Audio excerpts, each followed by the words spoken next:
Greetings, everyone. Robert Spencer here, Jihad Watch. We got a very special program tonight. We got a very special guest. This is the great artist Bosch Fawstin, the winner of the Muhammad Cartoon Contest of 2015 that was the site of the first ISIS attack on American soil.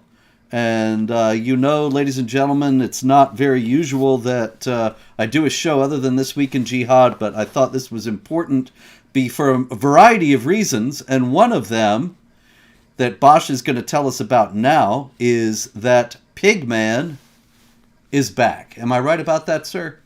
Pigman is back. So who on earth is Pigman? He's an ex-Muslim. That's him right there with his pigskin leather, which he uses to exploit the Islamic enemy's bigotry, as I always say. He wears a pigskin mask, gloves, belt, and boots, hunts down jihadists, and kills them. And prior to 9/11, he was writing against Islam and jihad, and he was ex-Muslim. Left the religion, became a hardcore, activist until 9/11, when he realized that when Bush said Islam is peace, he figured, I'm going to take the war into my own hands. So he goes and hunts them down and kills them. And then as I was doing that was after 9/11. That was my reaction to 9/11, because I have a Muslim Albanian background as well. My parents came from Albania, raised me. I was born and raised in the Bronx. We were considered passive Muslims, but the Jew hatred, the misogyny was still hardcore. And I left my mid-teens, and then 9/11 happened, and I said, okay, I have to respond to this somehow. So what am I going to do? I'm going to create this big, brutal, anti-jihad superhero, wrap him in pigskin leather and hunt him down. And I said, okay, I love that aspect. I get a little visceral response from that, but I wanted something a little deeper. So I thought about, how about if I put myself in the book by splitting myself in two as twin brothers. One is a born-again Muslim, one is a recovered Muslim. And there's a clash of the brothers throughout the entire series. But from there, one of the brothers, the recovered Muslim, creates the comic book within the story, Pigman. So it's a double story. It takes on the war in many different ways, culturally, politically, religiously, in all different aspects. There are panels in there, comic book conventions, TV, and so on. And it goes back and forth between the story of Killian Duke, which is the hero of the story, and Frank Warner, who is Pigman. That's the gist. And I relaunched it recently. I was basically invited to be part of this group called Comicsgate, which is, I guess, it's understood to be those who were canceled from mainstream comic books, Marvel, DC Comics, have gotten together, and their customer base and their fans got together, and they want to help, to support their work, even though they can't do it in mainstream now. They do it this way. So I guess I was invited to be part of it, and it's great because it's something that's unexpected on my part in terms of comics. Comics, they've always pretended I don't exist, for years. Even I was nominated for an Eisner Award, which is considered the Oscars of comics, and so on. But yeah, so now I'm part of this group, and it's great to be there, and I got some good backup for my comics. So it's available on fundmycomic.com, Pigman #1. It'll be pig-sized, about 60-something pages.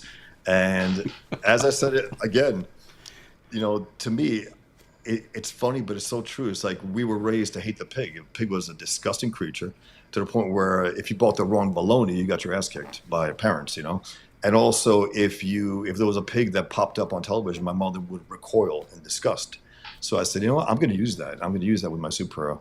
And I'll say it again. He exploits the Islamic enemy's bigotry by wearing pigskin leather. And they actually try to take themselves out at times when they know that he's coming, because they might lose a shot to get to paradise. So I don't know if you... Excuse me for interrupting. There's actually so many things in there I want to ask you about. Please. In the first place, do you see the comment here that Autumn says, "And you're alive and a head owner"? That's right. I've been drawing Muhammad for 20 years, ever since the Danish, the Muhammad cartoon crisis, quote unquote. Mm-hmm. I didn't know about the prohibition of not drawing Muhammad, being raised Muslim at all. I didn't know about it. And even so, it's debatable because the Shiites been drawing him for centuries. So, it's whatever. But I think after 9/11, they wanted to flex their muscles, is what I think. And they wanted to say, hey, you know what? You can't do this now, and this, and this. So when I heard that, I first drew Muhammad 20 years ago now. and I am still alive. I am still here. I had a close call once with you, actually, in Garland, Texas, when I won the Muhammad Cartoon Contest. And these two savages came from Arizona and drove in to kill us, to mass murder us, and they got their heads blown off by a cop. We're very lucky. Then we found out a year later that there was an FBI agent driving in front of them in the car, and he was dressed in Islamic garb, from what I gather. He was arrested down a block. And we found this out only from a court transcript when the third jihadist who was involved with them, something happened. They had to clear out the room, bring in the FBI agent. I just want to know, is he a Muslim? Was he pretending to be a Muslim? We don't know. But he was certainly encouraging the jihadis. He absolutely was. He says, tear up Texas, tear up Texas. Now, these guys are probably going to do what they're going to do anyway, but the most chilling thing is the fact that the FBI knew that two guys were going to come to try to murder us and did nothing to stop it. Yes. That's the most chilling, fact there. So we got to get to the bottom of it. I hope we can. I'm going to try to, on my end, try to do that. But for years, I went to FBI headquarters. They wouldn't, tell me anything. And Pamela Geller and I sponsored that contest. We tried to get information out of the FBI for quite some time after that, and they just completely ignored us. Yeah. No response whatsoever. No. They've been covering the thing up now for 10 years. Right. And I hope, every so often people do bring it up, though, like people with large accounts on X, and they I like that because it's like people haven't lost track of it. It's something that's worth getting to the bottom to. So, again, I'll be contacting Bongino and Kash Patel and whoever else I can just to find out what the hell this was about, because we should know. We should. We're Americans who were under fire, and these guys, they knew beforehand that was going to happen, didn't do anything about it. I mean, it's unacceptable. It really is. So Bosch, I think you can see these. I had to put up this other one. I won't keep putting up these comments, but I couldn't resist this one from Muhammad Afridi. Roburet, you're scared of Islam. You're our Cowreedies. Are you a Cowreedies, Bosch? Absolutely. I mean, look, I left Islam. I must be a coward. I was so scared of it. It's hilarious. But yeah, you know what? People tell me all the time. They give me these extravagant compliments, and I get a little embarrassed. And what I say is this: honestly, it's like, just because most people are cowards doesn't make me out to be something that I'm not. I just had the natural reaction to draw Muhammad when people were under fire for it. I had the natural reaction to make my Pigman comic book when Americans die to that extreme. It's like, I have to respond to this. And I really believe that there will be other superheroes like Wild Boar Man and so on, like something. I really thought there would be like and there wasn't. Yeah, I'm gonna draw Stick Figure Man. Hey man, look, you know what? I mean, I was actually anticipating that someone would do it, and I was like, good, we'll compete with each other and try to get out there and see what. And Frank Miller was the only one who I've admired for years. He's a cartoonist. He's the only one who came close. He went a little weak about it because he didn't take on Islam. He just took on one night with Al Qaeda, and he talked about it when he was asked. He goes, "I don't know squat about Islam. Why not, Frank? Why not? Why didn't you study the religion?" So he's the only one who came close. But the difference is, Pigman is born to take on jihadis. He was born a Muslim, raised a Muslim, left Islam, became a critic. Basically, I used you as a model in his private life, who was writing against Islam Jihad, and also John O'Neill, the FBI agent years ago, who was hunting down Bin Laden for years. So he's basically part you, part John O'Neill. And then, people look at me sometimes and say, "You don't look like Pigman." I said, "Well, I don't look like a quote-unquote Muslim either, but yeah, that's the funny thing. There's so many funny things about this story, and I want to ask you a bunch of other questions. But yeah, I did want to point out that on the screen right now we have this blonde guy who is an ex-Muslim. And is it not the case that you have been the victim of racism from Muslims who say you were never a Muslim because they figure a guy who looks like you could never have been a Muslim? Oh yeah, and I did a speech in Maryland. Sorry, go on. Well, I just want to make sure everybody knows that Bosch is of Albanian descent, and Albanians are generally blonde Europeans, and it's a majority Muslim country, or at least it used to be. I think it actually made the news a few months ago when it became no longer a majority Muslim country. But anyway, Wow. yeah, yeah. That's weird. And the thing about it is that my family were Greek Christians from the Ottoman Empire, and the Ottoman Empire also included Albania. And so Yep. you were actually the oppressor, and I was the oppressed. Exactly. In That's earlier centuries, maybe our relatives knew each other in an adversarial way. But in any You case, you also had Albanian landlord, which was pretty common, back in the day. I had an Albanian landlord in the Yeah, Bronx, my Ukshin. father, my father was Albanian landlord as well in the Bronx. Maybe he was my landlord. I don't know. Maybe he was. His name was Akbar. I'm joking. But, Pigman Akbar, by the way. But Actually, though, the main thing I wanted to ask you first off is, where did Pigman go that he's coming back now? well, I was working on a project that was a 500-page graphic novel. I was working on it for a few years. It went by the wayside, basically collapsed. I can't get into details. I'll talk about it one day, maybe in some kind of. I I'm don't know. sorry to hear that. I actually didn't know it too. collapsed. I thought it was in Yeah. progress last No, time I we didn't. talked about But it. actually, the one You I'm told doing me, now. so Yeah. I'm losing my mind even more than I thought. Actually, this was 5 or 6 years ago, the other one. But now Oh. what I'm doing now is good and alive. It's Okay. alive and well. I'm doing this and that concurrently. That's So the one that's I was thinking of. yeah. Okay. I'm very good. excited about it, but it hasn't been announced yet, so a little off the grid. But Yeah, I'm not going to say a word. I'm glad to hear it's still going. absolutely, it's still going. So Pigman was put by the wayside for a few matters, but now I figure, when I got into the Comicsgate on Ethan Van Sciver, who was an artist for DC Comics, Green Lantern, Flash, mainstream comics like X-Men, he's the one who was canceled basically for voting for Trump. As simple as that. They didn't renew his contract. And since then, he has started his own comic. Well, he actually has revived his own comic, Cyberfrog, after 30 years. But that's anyway. So when I became part of his Comicsgate Kings, which is like a Monday show with all these artists who were canceled, these guys, the customer base, cleaned me out of all my comics and all my books, which is great. So I say, you know what? Maybe it's time to bring Pigman back. And Yeah. I think it is. I think people are ready for it. I think it's something that is just something that is so different than what's out there because again, nobody has touched this in a serious way. And World War II, all our superheroes took on, Nazis and Japanese and all our enemies. That was the common thing to do, the typical thing for American response to do. Now we have Muslim superheroes at DC and Marvel. The only reason why we discuss Islam was because jihad. And that's one thing that they do not broach in their comics. Zero, not once. So they're Muslim superheroes who take on, I don't even know, take on some kind of villains. And they're sweet and kind and generous and the best of people. And all their fellow superheroes love them, admire them. And they have this one superhero called Miss Marvel. She's been around for a dozen years now. She's had her thing canceled 6 times because it's low sales, no interest. And they keep bringing her back to the point where they actually killed her in Spider-Man's arms. And he was crying and screaming. It's like, you don't really know her. Why are you reacting that way? But anyway, so then they bring her back as a mutant. Now she's with the X-Men. A mutant.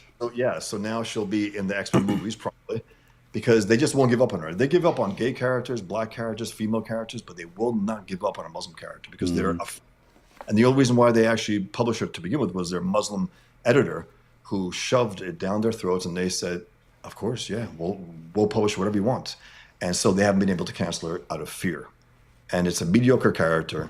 It really is. And her family, again, is the sweetest, kindest Muslim family in Jersey City that you could possibly find. Of course. And she's only Muslim in name only, of course. She's not a true Muslim. She doesn't take on jihad, would never do that. Does she wear hijab? She covers up most of her body and does not wear hijab. But on the first issue, she actually had a hadith with her, so she's a little more involved than you would imagine. She's not just so she's actually, they wanted 10 ways. They say, oh, she's not that devout, and therefore, but then again, her mother wears a scarf and her family does. So yeah, it's that's where mainstream comic books are today. And this is something that, again, was a natural response that I would do after seeing all those Americans get, just slaughtered on that day. And so this is my reaction to it. And again, I take on the culture on every aspect, on every front that I could do within my comic. And it goes pretty big. It goes pretty wide also, where, I can't talk about too much, but it goes really extreme at a certain point. Something happens in there that, it's I can't wait to get to it. So in the end, it'll be about 6 issues, about 300 pages, and it'll be wrapped in pigskin leather at the end. It'll be Islam proof, Muslim proof, and it's something that, again, I've been doing for years and on and off for years, doing some other projects, but now it's back, and it's Pigman. Yeah, how many years has it been since we've seen Pigman? 10 years. 10 years. 10 okay. years, yeah. And it's 10 years since Garland. Yep, 10 years, exactly. That's when my life just flipped, Well, sure. Mine too, then, in fact, yeah. Exactly. What my life was then, what my life is now is completely different. Yep. So yeah, same here. I had to get my bearings, had to figure things out, and I'm back on track. But again, I'm alive and well. A person mentions that I am. I still have my head. I still have. Yep. Anyway, so it's something that I felt compelled to do, and it's something that, unfortunately, it's a rare thing to do today. And even draw Muhammad. Someone said, "Hey, why don't you draw Moses?" I'm like, what? I mean, yeah. I've drawn those. I've drawn Jesus. I've drawn all these, and I never. Nobody goes crazy about it. The only thing I heard was, "Hey, Jesus didn't have those color eyes." I'm like, okay, I'll change them. That's fine. But that's about it. Yeah, they always want to prove that they are the heroic ones for criticizing Jews, and you're the coward for just going after Islam. For no like reason. This clown said here. Yeah. Anyway, I got a super chat here from Sarah F. Okay. That is you, Bosch. He's the most Muslim. He's the whitest, like the Prophet. And that is true. There are many hadiths in which Muhammad is described as being very white. Yeah, he was a white dude. That's the word. What the hell? Yes. And actually, that brings me back to... Like me. He might have, with the henna beard, though. That's right. Yeah, got to have that. But that brings me back to a couple of things you mentioned at the very beginning, but I think it's important to bring them out a little bit. That you were raised in a Muslim household in the Bronx, and you were not. It wasn't a tremendously religious household. You've told me on other occasions that there was a big Quran on a stand in the house, but nobody actually ever read it. And it wasn't in Arabic. Nobody could read it, but it was just there. Yeah. But there were, and you mentioned this at the beginning of this show, but let's spend a little more time on this, that even though you were not really raised tremendously religious and probably didn't know as much about Islam as you do now, when you were actually a Muslim, there were a couple of things that you were doctrinaire, you were down the line about. Absolutely hardcore. The Jews were considered the scum of the earth, and you were never given a reason for it. They were just the scum of the earth, but that was a given. Women were useful. They were useful for a few things, to bring in male heirs for sex, and that's about it. And this is no exaggeration. Every woman in my family was beaten by either their father, mother, or husband. And America was considered like, it's so funny. There was like, they had, at least some had American flags outside the home, but an Albanian flag inside the home. But they all said, it's too much freedom here. It's too much freedom here. And I'm like, in my mind, why the hell did you come here? I mean, why? When in Rome, do as Romans do. But they were passive. They were, but also the respect and admiration for Hitler in my family. To the point where we used to go to the Brooklyn Mosque for some reason. We didn't go to the Bronx Mosque. I don't know why. It was once or twice a year. And with the Arab guy, the imam was there, and he was, we were following all his moves because we didn't know what to do. Allahu Akbar. And some guys were, they were releasing some gas in the back, some cousins of mine. He's get really pissed off. I was pissed off myself because I was like, we're trying to be serious here. What's going on? And they were looking down at us because I think we were white Muslims. And to this Arab imam, he was like, these are those white Muslims. They don't know as much. And when we went outside, me and my brother, one of my cousins, he had like a distant cousin, he said, Hitler would have loved you guys. I'm like, what? Because we were blonde, and we have a lot of cousins who were, dark hair, but we were blonde. And he said, and they admired Hitler as a great man because simple fact that he killed more Jews than anyone. He was like an honorary Muslim in that sense. That's why I call him Islam's favorite infidel. So you think, let me make sure we get this very clear. You were raised a Muslim, but without knowledge of the faith. But Yeah. you are saying that the hatred, the contempt for women and the hatred for Jews came from Islam, and it was just in the air. It was in the culture of the Muslims in America, or among that you were there, that you were around. As Hugh Fitzgerald said, the atmosphere of Islam, it corrupts. Even if you're not an observant Muslim, even if you don't read about these things, it will eventually corrupt you to some extent. I was lucky because we were, born and raised in America. I had a Jewish friend. We learned about the Holocaust. We learned about all these things. So there was a real separation there from our private life and our public life. And eventually, someone asked here what made me leave. I think in the end, it was not a hard break. It was not something that I discovered. It was just the dishonesty, the fundamental dishonesty of the religion and the people around me. I couldn't stand it. There was something they would tell small and big lies as if they like breathing. It was just, and that's even more so now when you see these Muslims coming on to X and stuff. They will lie like any leftist. I mean, there's a competition of who's the world's greatest liars, Muslims or leftists. I don't know who is. And that was it. The fundamental dishonesty, the lack of real seriousness in morality, taking morality seriously, taking truth as a serious thing. That's what made me leave. And then, of course, after that, attacks were happening, and 9/11, that was the big one that just said, okay, I have to revisit my background. I got to find out if these guys were legit, actual devout Muslims. I want to be sure about that before I take on my comic. So that's why I left. That's fascinating because, just last night I was talking to David Wood doing the This Week in Jihad show, and he was telling me that Mohammed Hijab, the famous Muslim in Britain, ran a poll saying, if you have doubts about Islam, what's the main thing that makes you doubt? And the main thing by a wide margin was the charges of immorality against Muhammad. And so you're kind of saying the same thing in a sense, not necessarily about Muhammad, but about the whole thing in general, that if they could condone something like 9/11, But if that was justified in the religion, then it's not anything you wanted to be a part of. no.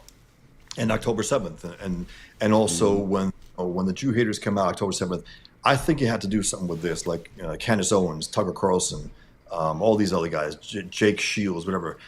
They came out, I think, because it was such a horrific attack that Israel was such an actual objective victim, and they couldn't handle that. They're like, no. It's like they rejected it as like they can't be victims. Impossible. They must have did something to bring it on. I remember 9/11. After 9/11, some people said, "Well, we must have did something to deserve this. We must have done something," and they're saying basically we deserved it, and that's what they said about Israel as well. They cannot stand by and have Israel be an actual victim. They cannot do that, and that's why they lost it, and that's why they exposed themselves from Candace Owens and so on. And to me, I get a little more, how can I say it? I'm a little more attuned to it because I was raised to hate Muslims. I was raised with people who loved hate. You were raised to hate Jews. To hate Jews, excuse me. Yes. Even though, people now also tell me, you hate Muslims. I said, I don't think along those terms. I don't. Mm-hmm. The religion and its true believers, that to me is the threat, is the problem, not some average Muslim who doesn't know shit about the religion. Excuse me. Sorry. I don't mean to curse. It's not someone who doesn't know anything about their religion. Who cares? I got cousins. One called me up recently. He considers himself a Muslim. He's a decent guy. I'm not sure if I'm going to hang out with him too much, but from a distance, I'll text with him here and there. But that's about it. But so you still have a lot of relatives who are Muslims? All my relatives are Muslim. There's one or two that left, and that's it. Some left and went back. Some left and became Catholics and Christians. Some also, but most of them are still Muslim. And I know them as decent people. I was raised among them. We were all raised in the same boat. I mean, we were born and raised here, decent people, and they have dogs and they have, wives and children. They don't beat up their women. They have Jewish friends, so they're not, they betray their religion. They're not actual Muslims, but I don't tell them, hey, you're not a true Muslim. I don't care. I prefer them to be the way they are. I Yeah. don't want to try to tell them, hey, be a true Muslim. I don't want them to be true Muslims. Is there a generational change? Because you were saying at the beginning that everybody you knew growing up, all the women had been beaten. And Yes, now you're there is saying that. these people that you're with that you know now don't 100%. beat their wives. The second, third generation, 100%, they're not as Muslim about women and Jews. They're just not.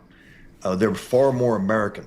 But the problem I have also with them is they try to attribute their goodness, their respect for women, their openness to others to Islam, and Yeah. that's when I have to call them out. I was like, guys, you don't give away your own personal goodness to something that would try to undermine it. Because if you observe that, you will not be who you are. So take credit for your own goodness. So yeah, it's definitely a different generation. Absolutely, second, third generation. It's very rare. I don't hear anything about it. But yeah, back in the day, it was the norm. I mean, to the point where this guy kicks down his wife down the steps in front of a party that's happening, and no one does anything. And you look at that like this is a madhouse, but that was the norm. And she Yeah. just got up and went about her business, picked up some plates or whatever. So yeah, it was again, it's the atmospherics of Islam. You don't have to observe it fully, but it will corrupt you. The more you observe it, the more you will be corrupted by it. And that's why I got out at an early age, and I just didn't want anything to do with it. It was something dirty about it. That's really, I could just picture something dirty about it, about the whole idea about it. I think it's fundamentally dishonest at its core, and then it leads to people being dishonest by nature. That's just who they are.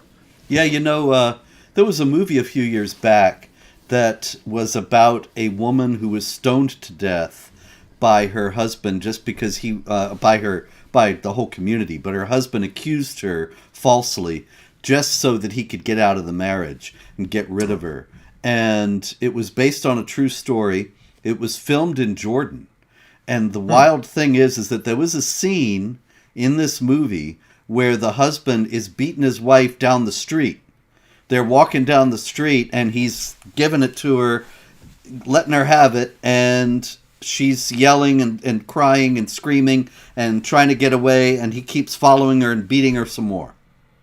And the Jordanian extras who were supposed to be just passersby on the street were all saying, yeah, hit her again. She must have done something. She deserves it. Do it again. And nobody was saying this is terrible. Yeah, the actual people who were real Jordanians who had been recruited as extras for this movie, and they were just supposed to be standing around or being on the street as this is happening, and they were cheering on the guy beating his wife. Unbelievable, but that's just a typical thing. It's true. Again, and the biggest thing about it is that we were born and raised in the Bronx, New York, in America, and that's the killer, because that's when you realize, wow, this is really poisonous ideology, where it will infect decent people who know better, but they know better objectively. They know that they're in a better world, a better area, but they still cling on to the easiest things, really: Jew hatred, misogyny, and not eating pork of any kind. That's like the lazy Muslims, but that's it's just evil, and some of them, I think, to this day, though, they still hold on to the bacon eating, but that's about it. That's the extent of their connection to Islam, which is fine by me. Again, please, I want more Muslims like that. Did anybody ever wonder why Allah created pork if it was so disgusting, or pigs, or Jews? I asked a Muslim, they said, ha ha, they laughed. Ha, you think we're afraid of Pigman? I said, first of all, it's a fictional character. But besides that, I said, you do hate it. I said, you do. You're trying to pretend that you don't. And I asked him a question. Why did Allah create this disgusting creature? Why? If it's so gross, why would your great Allah, create the pig. Mm-hmm. And of course, they come back with some insults, but it's true. Why would he? Why? Because the pig, he existed before Allah. You know what I mean? The pig came Really? before Allah. Is that right? Yes. But wait, I thought he made everything. That's right. That's so funny. But it's That true. reminds me of I knew this guy was in the military, and he was in Saudi, and then he went on leave to Bahrain. I've probably told you this story. And so he went to a bar in Bahrain, and all these Saudi sheikhs are in there drinking and getting lap dances and all this stuff. And he went up to the bartender and said, "Aren't these guys Muslims?" And the bartender nods. And he says, "Isn't what they're doing, isn't it all against Islam?" And and I think maybe all of it wasn't. But anyway, the bartender nods. And so he says, "Well, what's going on?" And the bartender didn't say a word, just pointed up to the ceiling. And so he said, "What's up there?" And he said, "It's a steel ceiling. Allah cannot see through steel." Oh no, they actually believe that. Well, you might think that's a crazy story and nobody could possibly believe that. But there is a hadith in which Abu Sufyan, the Quraysh chieftain who fought against Muhammad, he is being cursed by Muhammad. He and everybody around him. And Muhammad is naming all the people who are over on the next hill or whatever, the Quraysh, and asking Allah to curse them. And Abu Sufyan is standing there with Muawiyah, his little boy, who's like 10 years old. And he throws Muawiyah to the ground, face down, and holds him down until Muhammad stops the curses. Because he thought Allah is going to pass over and curse everybody, but he won't see who the little kid is because he's face down. And so Muawiyah escaped the curse and later became the caliph. He was the 5th caliph. And that's why they believe that they can close it off and he can't see them. Yeah, he couldn't see who the kid was because he was face down. And they still retain their morality. They still retain their goodness within Islam. So far as their God can't see what they're doing. That's a little dirty, isn't it? I mean, but it is. Is it not a culture of hypocrisy? I mean, you have people sneaking. If you sneak and eat during Ramadan, it's no big deal as long as you don't get caught. If you get caught, it's a big deal.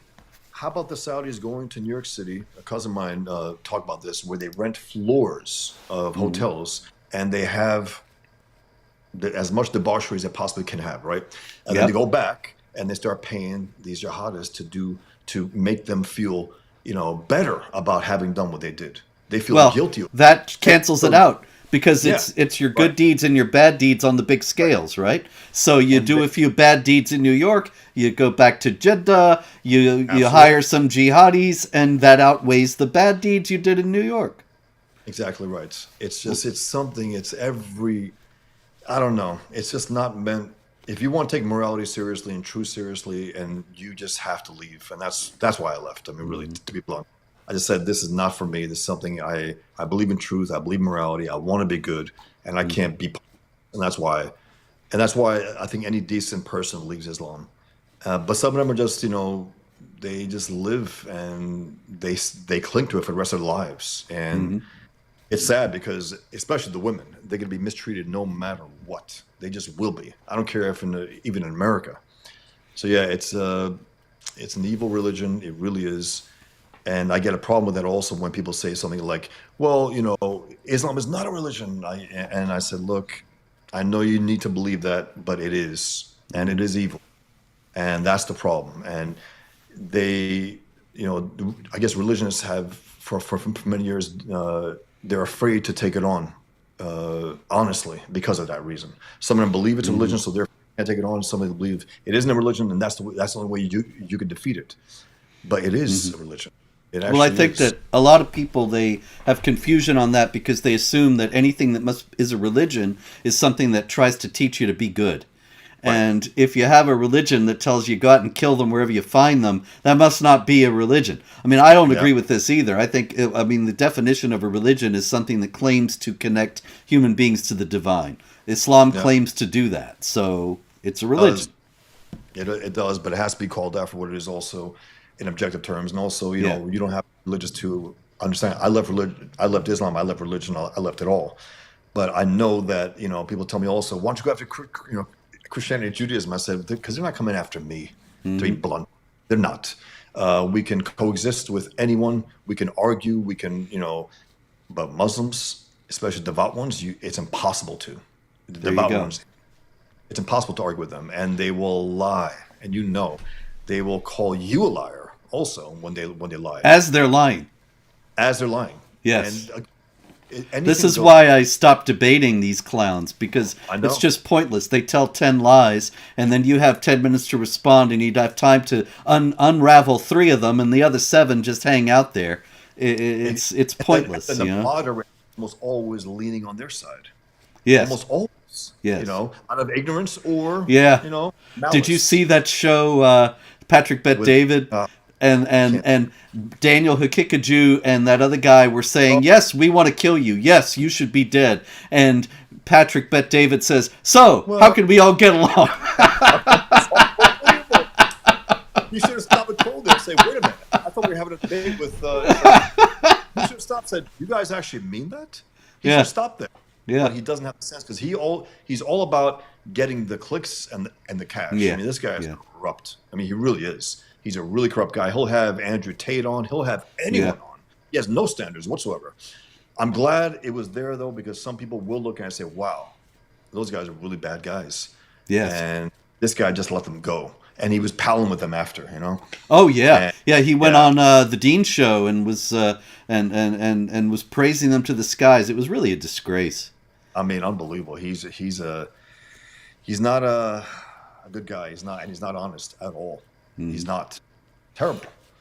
All right, we got one more super chat here. Also, Sarah F. Allah created Jews as a test of obedience. Whether they'll kill them, we know this courtesy of a Muslima who was asked this. Yeah, actually, that was video circulated not long ago.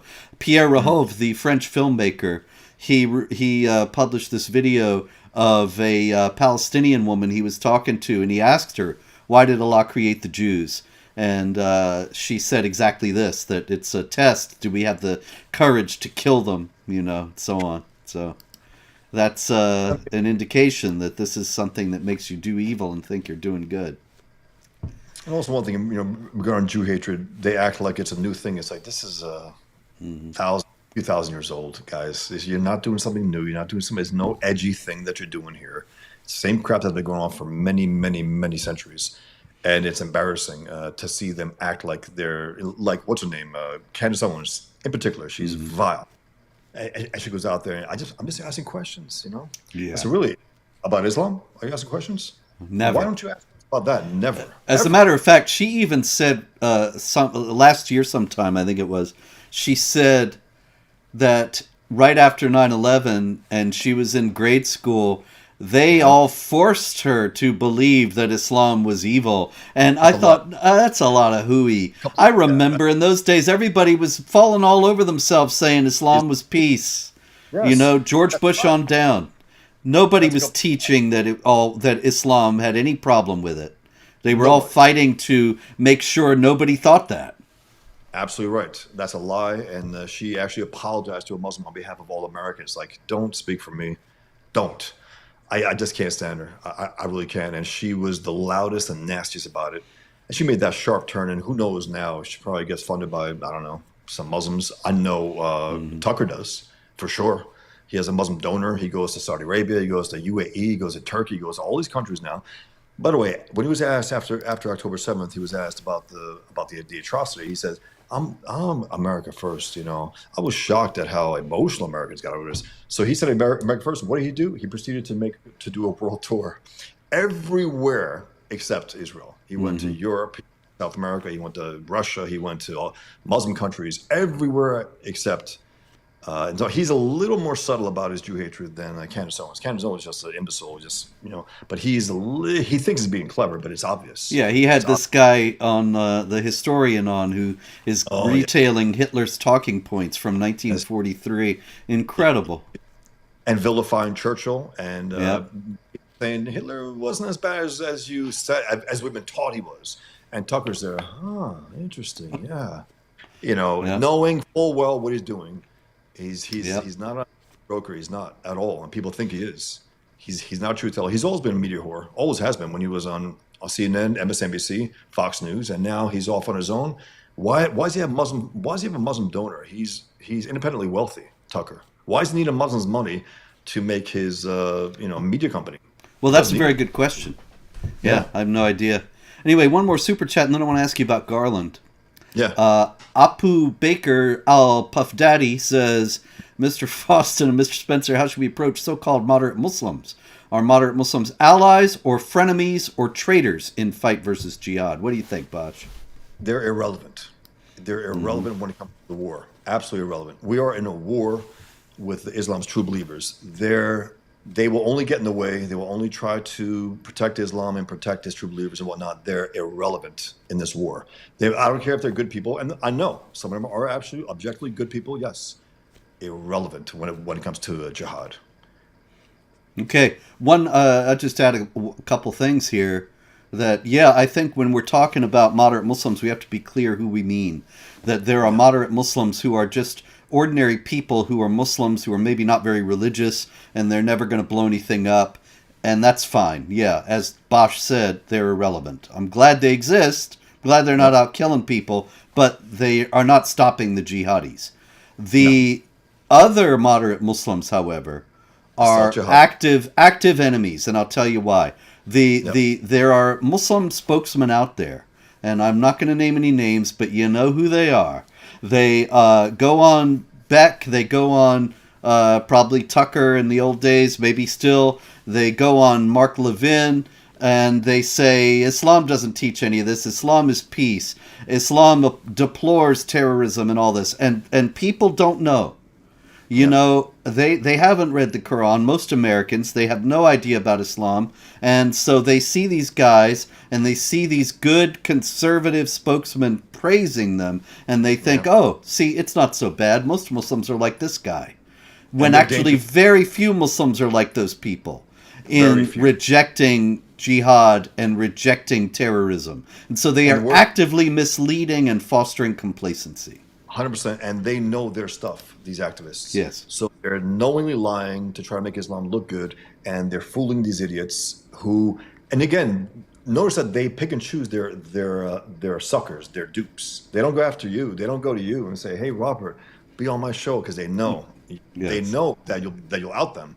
They'll go to a Mark Levin who basically doesn't care about the truth when it comes to Islam, Hannity and so on, and they're friends with them. And they talk them up, so they keep them at bay from getting to the truth about what we're dealing with, and for that reason, 100%, they are enemies. They are. Yeah. One more. That Jewish ex-spy in the chat says, having experienced Albania daily in the 1990s at New York City Asylum, how much of your family's communist experience influenced you to fight Islamic supremacy? I mean, my family ran from communism in Albania because the communists took over. They had it both, from both Islam and communism, and they left. And my father was against, totalitarianism, but he was totalitarian at home, in his own way. They get away from it, and then they become their worst enemies. But yeah, it has gotten me, I think, to fight both Islam and communism in my work, in my essays, in my cartoons. So yeah, I think both of them, they're both evil. They're both evil ideologies. They're the most dangerous ideologies on earth, and they're buddies for now. But we know what happens when, like Iran, what happened to the commies after the Islamic Revolution in Iran? Exactly. Killed or converted or whatever. There's no more movement there of a communism because it's one or the other when it comes down to it. Yep. Hey, the 90s in the Bronx and the Albanians, man, I guess Jewish ex-spy in the chat, we probably passed by each other on the street.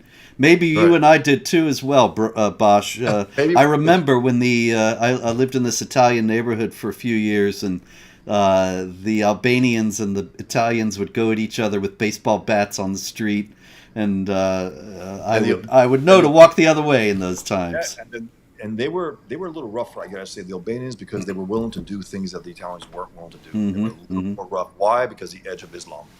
That's why they had a little more hard edge, willing to cross a line that the Italians wouldn't do. And then, on top of it, Albanians actually they started Italian restaurants and tried to pass themselves off as a restaurant, and it did pretty damn well.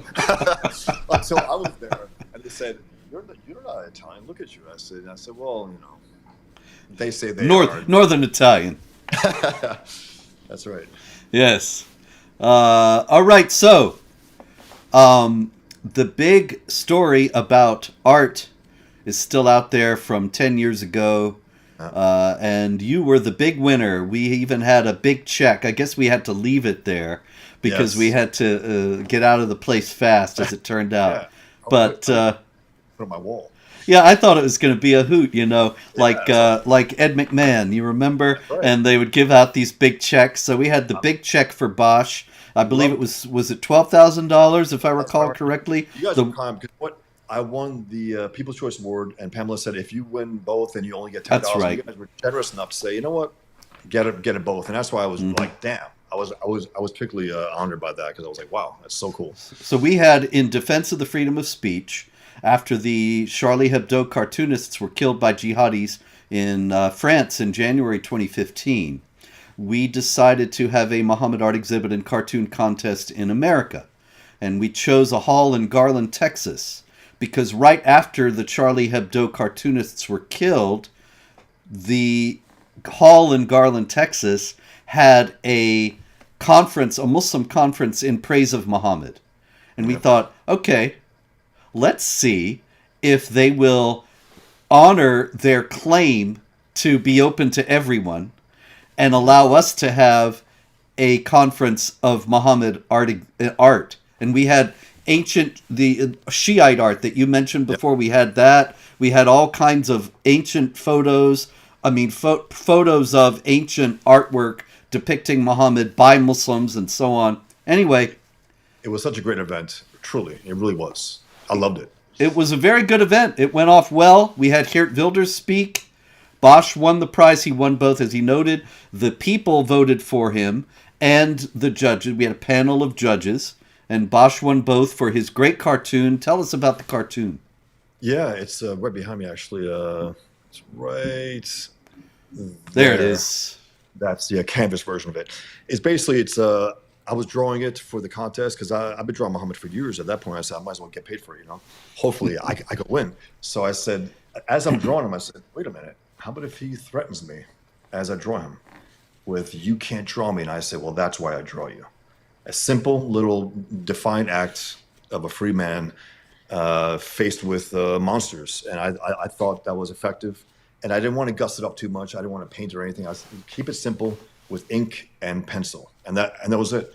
And I was honored. I mean, first of all, be part of it, and also for you guys to break through. I know there were very, flowery paintings and stuff, and they were very well done. Mm-hmm. But the idea was so simple and effective. I think I think that's what really broke it through. Yeah, it was perfect. It was really the perfect entry. We had so many entries, Bosch, and we had many very good ones. And we had isolated a few that we thought, okay, the winner is going to be one of these. And then yours came in, and it just changed everything because it was exactly what we were trying to express. As you noted, the defiance of a free man, that we're not going to allow violent intimidation to win the day. We're going to stand for freedom. That was why we were having the contest. We weren't trying to deliberately cause offense or provoke or any of the things that the media was saying. And this was on, people are asking, was this in Denmark and was this 20 years ago? It was 10 years ago, May 3rd, 2015, in Garland, Texas, a suburb of Dallas, which we chose, as I explained, because they had a conference praising Muhammad there, and we wanted to test their stated commitment to having this hall open for everyone. Of course, nowadays, because ISIS guys came to kill us, they are never going to allow any event like this again. But at that time, it was still a little bit freer. And I was, a little surprised that they would actually host it. When I heard that it'll be an event, I was like, wow, that's great. But also, one thing that they did is by having that conference about the Defend the Prophet conference, they were walking over the dead bodies of Charlie Hebdo in a lot of ways. They were just ignoring, like, that doesn't matter. It's the Prophet that matters. Those who were slaughtered by true believers in the name of Islam for drawing Muhammad, they don't matter. And that's also why I felt it was important to have it at that same place, to put it in their face. And it was an important event, really historically speaking. Also, it was just something that never been done before, ever. And I'm proud as hell to have been part of it. Just absolutely proud. I love it. Well, it did turn our lives upside down, no doubt Yeah. about that. But when it came to the event and the jihadis came in, can you tell us what happened then? Well, my friend walked out to me. He says, "Hey, there's a shooting outside." I said, "I got to catch a plane, man. I want to get back home." He was like, "No, Bosch, Bosch, Bosch." I said, "Okay, hold on. You're right. You're right. Right."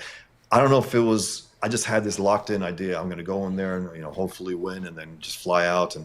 And then we went to the back room, if you recall, and I was flanked by two of the guards. They say, "You're the artist?" Yeah. And it was one of the guys. I forgot his name. He was a good guy. He was one of the bodyguards. And he Floyd? told. Yes, Floyd. He Yeah, he walked up was and great. Yeah, he was he was my a good great guy, friend. and he was a friend of mine in the Bronx. I was like, "What the?" And we were talking about the old days, and then he said something. That he said, "By the way, I just caught wind. The guys they were just killed outside," and I had this pump fist. I was so happy because the only ones who died that night were those trying to come to murder us. That is poetic. It's beautiful. These are savages who deserve what they got. They came to kill innocent people for expressing free speech and celebrating it. And they're the only ones who paid. And that's why I posted because we were like, the phone was off the grid for like an hour. If you remember, I couldn't contact my family or anything. And I was able to finally contact. And then I posted, I said, "They came to kill us and died for it. Justice." That became a headline for some newspapers also. So again, it was surreal because you know that they're going to come for you eventually. Hopefully you can survive it. And we did. And they paid the price for it. So again, it was just exciting to be part of it. It was great honor, and I got to say, I loved it because they said it was a terrible thing. That's a terrible thing. I said I won $12,500, and two jihadists got their heads blown off. It's a pretty damn good night. I mean, it's pretty damn.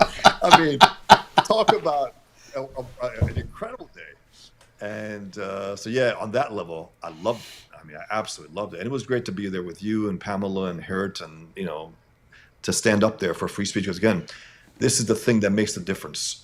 Our ability to persuade, to argue, to tell the truth that people don't want to hear. That's what makes a difference in civilization. And we have to fight for that. And we did fight for that, that day. And we still, we continue. It's a battle that I think will never end, no matter what. It will never end, the battle for free speech and freedom. So yeah, it was awesome being there. I don't know what else, to say, but there was one thing I said, I think at one point in my speech, I said, "Why do you think we have this kind of all the SWAT teams and the security that we have? Why? Because Islam does not mean peace. That's why." Simple little observation, but it's true because people keep shoving that down your throat about the nature of Islam. Yeah, it should be noted that there are actually conflicting stories about it, Bosch, and I'm not really sure what happened because, of course, I was on the inside at the event. The shooting happened right at the end of the event. It was all over. They did not interrupt us, but there are conflicting stories as to the jihadis got out of their car and they opened fire. And Yes. who they hit is a matter of dispute, whether it was a local cop or one of our security people. Right. And because we spent quite a lot of money, many, many thousands of dollars Why? Because on you guys security, understand the threat. because You Islam understand is not peaceful. But Exactly. we paid for all those police to be there. We paid for all the private security to be there, and we paid for all the police. In other words, the local police and the feds were on the other side, egging on the jihadis, and the local police did nothing except that we paid some guys who were off duty. And that is why we are alive today, because of the security we paid for, not because any public officials made any effort to protect us from these jihadis that the FBI knew were coming. That's worth noting and damning. I gotta say, just flat out damning. Yep. But you guys, you took care of your business. That's also one thing that I really appreciate the hell out of it because it's like, you want to fight this enemy, but you want to live also. You want to fight them. You want to oppose them, but you want to live as well. And you guys put the effort in to make sure that everyone was safe. So I thank you. I mean, truly, because if you didn't do what you did, I think they would have got at least a number of us, for sure. Oh yeah, because these guys came with I don't know what exactly kind of guns, but I believe they had the kinds of guns where you can fire quite a lot all at once. Yeah. And they were going to come in and just start shooting. And Probably go for us on the podium and then the audience as well. if you remember, also we looking out. You have these. You got a few hundred people there. It was tables, big tables, right? And each year they said it went from 200 to 100 to 50. They kept trying to do. Yes, I remember the reports. Every year they kept diminishing the number to say That's crazy. We had, if I recall correctly, it was a full house and it was about 300 people. Yes, it Because was hundreds, we sold tickets. This was not just walk-in event. We sold tickets, and I actually got all the ticket requests and sent out tickets. So Very I cool. still have the lists of the people who had tickets there. Something else, Bosch? Funny thing. The jihadis bought tickets.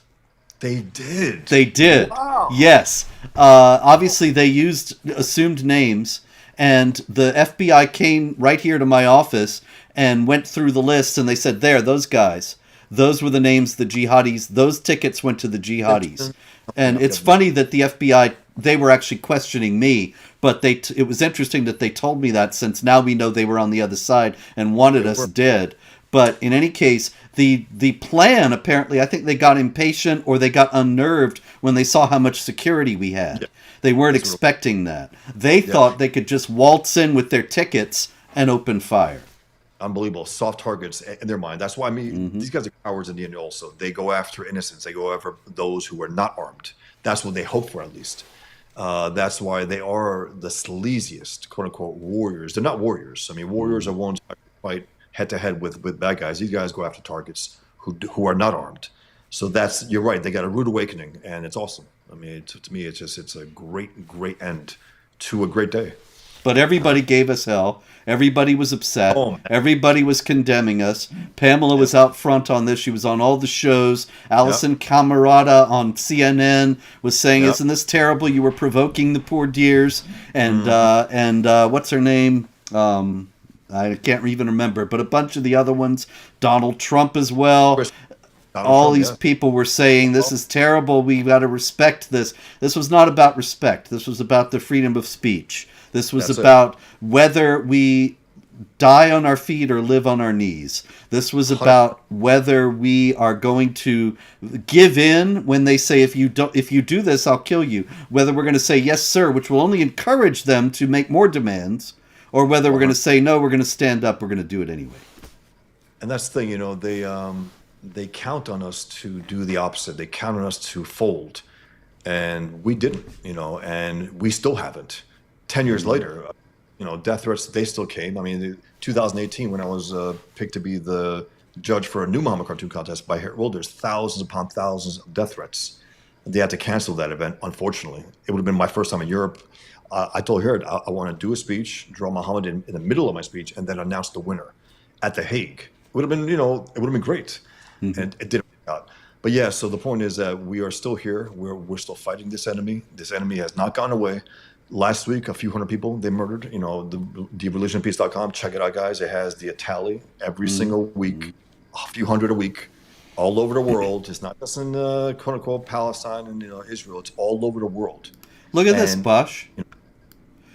Gents, still have Bosch's foam core winning cartoon that I snagged from the trash that night in Garland, Texas. Wow. It hangs in my art room. Wow. That's cool. That's great. Yeah, we had lots of, like I was saying, lots of nice prints of all kinds of Muhammad art. Faithful Shiites, advertisements. They were small ones also, little small ones like we had to leave it all there, so I guess the Garland cops just threw it all away. I guess they did. Although Patrice got your cartoon here. That's awesome. It was a hell of an event. Proud to be part of it. I'm proud to be here with you also, Robert. It's 10 years later, this May 3rd. Incredible to me. Yeah. It's incredible that much time has passed. But, I still continue to fight. You still continue to fight. This is worth fighting, and worth dying for, to be blunt. Because you're fighting for free speech, for freedom against an enemy of freedom. It's what a way to go if it's going to happen. Yeah, I'm 63 years old. I've lived a great life. I've had wonderful experiences. I am grateful for every bit of it. And if the jihadis get me at this point, well, it's a little too late. I got like a million books out there. They can't find them all and throw them away. Two lifetimes of books. You do. Some authors have a handful of books. You have 27 at this time? 31, but two haven't come out yet, so 29. That's incredible. Robert. But two are ready to come out. They're all done. Wow. And so one will be out in the fall. That's Holy Hell. That's about women in Islam and the rape gang scandal in Britain. And then The Tragedy of Islam, Failure and Excuses, which is coming out next year. That'll be that's about how Islam is bad for individuals and societies. And then there's so many infidels who want to say, hey, let's make some excuses for it. It's really great. Somebody's saying it's actually April 3rd. We know it's April 3rd. We weren't saying today's the anniversary. We're saying it's coming up, folks. Pay attention. May 3rd. Yes. Hey, Bosch. We've done an hour here, and I think that's about it for the old man. But I got to ask you a question. Now, I did not ask you this beforehand, so if you're not prepared to do it, I understand. But I was wondering if, just to take us out tonight, if you could draw Muhammad. Absolutely. Fantastic. Great. We're going to get a brand new, vintage, original. Okay, not vintage. Brand new. I know, contradictory. Muhammad cartoon right here, ladies and gentlemen, on Jihad Watch video channel. This is why you come to Jihad Watch video channel, for the quality programming. And I got my drawing, reading, and writing glasses now. Fantastic. Thank you very much. This is great. Absolutely. And I can talk as I draw. With no problem. Yeah. Well, let's see. I think we covered everything I wanted to cover. Yeah, back Pigman #1. If you haven't, it's on fundmycomic.com. Be sure to hit that. The address is in the line above the comments, but it's also the first thing in the chat, so be sure to hit it. And it's there's a preview there, 9-page preview. There are a number of rewards you can get if you order it. It's really fun to do a crowdfund. It's my first crowdfund ever, and I thought it was a good way to bring Pigman back in a strong way. So give me 2 minutes, man. Yeah, absolutely. Got a super chat here. Let's see. Super sticker. Whoops. Almost banned you by mistake. I'm sorry. That was inadvertent, but you're here now. Sema Saki says, it's one of these things where they describe the sticker, because apparently the stickers don't show up. But in any case, thank you for your support. Sema Saki. What a great name. And Bosch is in the midst right now of drawing Muhammad, of bringing the Prophet of Islam to life for us before our eyes. That is awesome, Robert. Thanks a lot. That's really cool. I've done it before. After the commissioner in the UK threatened Americans with being extradited if we write things that they don't like, I drew him as Muhammad. It was on YouTube, and I think I wasn't punished for that, which is surprising. But so he actually wants to extradite Americans if we get out of line. It's unbelievable. It's preposterous. Yeah, it's incredible. If we get a leftist regime in, they'll do it. That's the thing.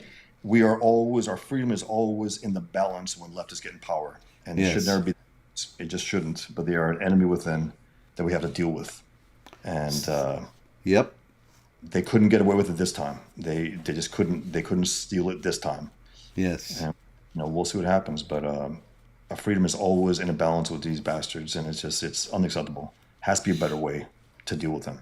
I think we recognize them as an enemy within at a certain point. Absolutely. We really do, because they break the law every chance they possibly get. They imprison Americans like they did on January 6th with that, completely false thing. It was a riot. Okay, fine. That's about it. Insurrection. Yeah. At best, a riot. A riot where they open the doors and let them in. Yep. Anyway, thank you for the super chats there. Hello out there. And Mr. Miriam. Sorry, there's a space in between. And neither of them seem to have messages, but thank you for your donations. And there's the Big Mo. 1 minute. I just want to get the hair in. And I always give him a Hitler mustache. I always do now. I just want to connect. Okay. My youth. And Miriam says, Pigman, haha, charade you are, which is apparently a song by Pink Floyd. Is that right? That's what Miriam says. I don't know. I'm not a Pink Floyd fan. That Roger Waters, he's crazy. And then we have Isak Girl for Life. Lemon character. Yeah, this is one of those stickers again. Thank you very much. And we got a Muhammad cartoon coming, folks. It's percolating. It's getting close. We're going to hear the beeper soon. It's a microwaved Muhammad. It's quick. He's looking askance also. Excellent. Let me get his dirty shirt on. I add all these dots like things happen to dirty clothes. Well, he's got they're all the hadiths about the scraping the semen off his clothes. So if you draw it, you got to have it. It does make question certain things about him as well, and what he likes and what he. Also, what's it called? The straps. What's it called the? Oh, the leather strap of the anus. Yes. The eye is the leather strap of the anus. Yes. And I always give him also a horned turban. I give him a horned turban. I think that's it. I just want to give a little shade, and then that'll be it. Just give me 1 second. I want to shade up a little. Okay. And we're getting a fresh Mo tune here, ladies and gentlemen. We're getting a Muhammad cartoon.